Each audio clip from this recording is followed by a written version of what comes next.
this is Andrew Phillips from ThreatLocker. I'm joined here with Robert Stufflebeem, and we're out here in Chicago from the Channel Strong tour. I wanted to talk to Robert because he's one of our partners at ThreatLocker and get his feedback on things that have been going on in the last year with COVID and everything, and how we're growing after this post-COVID world. So thanks for joining, Robert. Thanks for having me. Yeah, definitely. How have things been going with you, and tell us a little bit about yourself. It's been going very well. So I'm Robert Stufflebeem. I'm out of Washington, D.C. area, or Manassas, Virginia. I'm an MSP, and I also help other MSPs out. And things have been very well. You find out a lot of MSPs need help, and of course, even the criminals out there need money. So the ransomware is picking up, and the threats are picking up, and it's more, we need to help protect the computers out there, right? Glad we got good guys like you on the front lines, definitely protecting small, medium businesses all over the place. So tell us a little bit about your experience with ThreatLocker. How's that been, and why did you choose ThreatLocker? Well, I was at a Robin Robbins event in Delaware, and I saw, oh my God, I need this. My background is federal government work in the intel world, and we had similar tools like that. We would lock down DLLs, executives running, and there was never ever a product available for the small market, and now there's a tool that even the smallest business out there can have the same type of cybersecurity protection like large businesses have. So I said, I don't think I slept the first night when I heard about you guys. It was such an amazing tool to have and to be able to use. And just no matter if somebody has admin access or anything, you can lock it down, it doesn't run. And that's a huge help to really be able to stop the attacks in the stuffs. Yeah, definitely. Putting proactive controls in place to make sure that things are running how they really should be, just in case anybody ever did get in.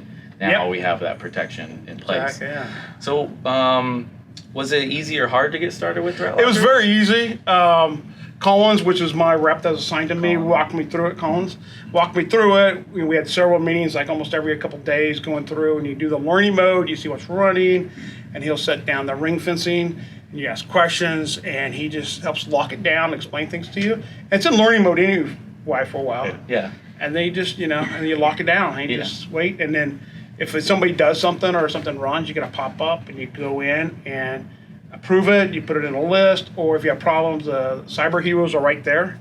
Literally, as I was coming here, I had a problem and I had to jump on a call with the cyber heroes, and they helped me within minutes. That's great. Yeah, cyber heroes are great. A lot of that learning mode is going to take care of a lot of the front-end work, too, with other systems that don't really... Yeah, you're not writing scripts or policies or procedures. You're just putting things in buckets. Deploying it and then seeing what we find through that big audit. So what is your favorite feature? I think it's going to be Elevate. Okay, cool. Where you can now give people admin access when they need it, but not give it to them all the time. Don't give them a local admin account and prevent things from running and be able to record those. And so it's nice to say, no, you don't need admin access. And you don't have to worry about taking on an app and trying to figure out what admin access it needs to be able to run and all the other programs. You can just use Elevate to give it that access as needed and let it run, and when somebody needs it, you don't have to go, here's the password, right? Right, yeah. So you don't have to log They click on it, I click on it, and they get the access, and it's all logged. Streamlined process. Yeah, it's very streamlined. Right. So what's maybe the single biggest reason you recommend ThreatLocker? It handles 99% of your compliances and server requirements, because now you can take all the apps and give them the least privilege needed.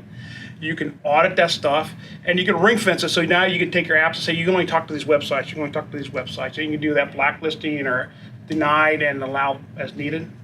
It's done. Yeah, definitely. It meets all those requirements. So how has this affected your business and for your customers, your new customers and your old customers? Well, to be honest, when the customers first see it, they hate it, right? Like, these pop-ups and stuff. But then they realize that they have zero trust right now, which is the big word, as we know, with executive order and stuff. It's now available to them, and it keeps them safe. And so it takes a little bit for the clients to get used to it. But once they do, they're very happy with it, and they're thankful. That's why they have an expert to say, hey, you really don't need that Chrome extension. You don't need, because every application in your environment is technically a whole. So reducing that surface area of attack with the ring fencing as well and preventing lateral movement. Now, even if those applications did go rogue, then they really just can't skate across the network. Or you can have the Chrome extension, but we can only let it do what it wants to. And Danny really scared me one time when he says, like you have LastPass and it sees your passwords. Well, all the Chrome browsers plugins can see those same passwords. Yeah.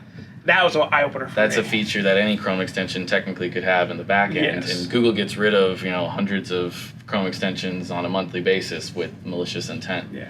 So controlling this for your customers, now you can say, hey, what can it do? Or just hey, we need to block that because Yep. I don't trust it. And then when you do that policy, it goes out to all your devices. You don't have to do each one individually. You're not going to each one and tying the boat, right? You're just doing it once and pushing it out. Exactly.